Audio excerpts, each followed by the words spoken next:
ඔයා ලංකාව පුරා ඇවිද්දත් ඔයාට කවදාවත් කොහෙන්වත් හම්බ වෙන්නේ නැති ලංකාවේ ලොකුම වැටුපකට රට යන්න දැන් ඔයාටත් පුළුවන්. 4 දෙනා ඉන්නේ හරිම හොඳයි. ගෙදර වගේ තමයි. මාමා බාබා හරිම ආදරේ කිව්වා. මාමා අම්මා වගේ තමයි සලකන්නේ කියලාත් කිව්වා. පඩිය එහෙම වෙලාවට දෙනවලු. අපි පොත් හදන්න කොළඹ ගියාට පස්සේ මට ගොඩාක් හම්බ වුණා මේ හෙන දුර. නුවර එළිය, වවුනියාව, එතන ගියාම අම්පාර ගොඩක් අය මේ අස්ලියක යනවා. ඒ වගේම ඔයා දෙවෙනි පාර හෝ තුන්වෙනි පාර විදේශගත වෙනවා නම් කලින්වත් නොවිදි සුවිශේෂී වරප්‍රසාද රසක්ම කුරුණෑගල අස්ලිය විදේශ රැකියා ආයතනය මගින් හම්බ වෙනවා.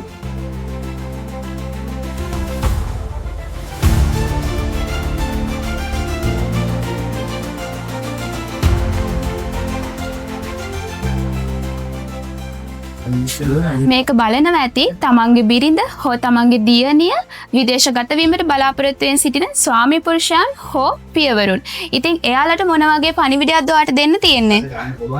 ඇත්ත වශයෙන්ම මගේ බිරිඳ නෙමෙයි විදේශගත වෙන්න හිතුවේ. මම තමයි විදේශගත වෙන්න සියල්ල සූදානම් වෙන්නේ. නමුත් පිළිමි පුංචලයක විදේශගත වෙන්න විශාල මුදලක් සහ අනිකුත් වටපිටාව ස්වබලද්දී හරි අපහසුතාවයකට ලක් වුණා.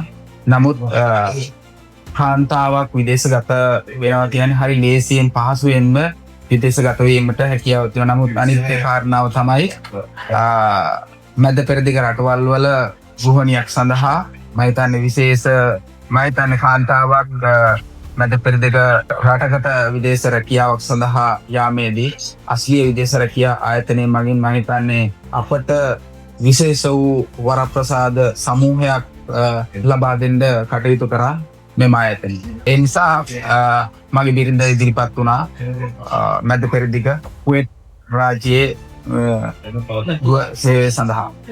අස්ලිය විදේශ රැකියා ආයතනය මම තෝරගත්තා. මම හිතන්නේ එතනින් මහඟු සේවාවක් අපට ලබා දුන්නා. බොහොම ස්තුතියි මහත්මයා අපිත් එක්ක සම්බන්ධ වුණාට.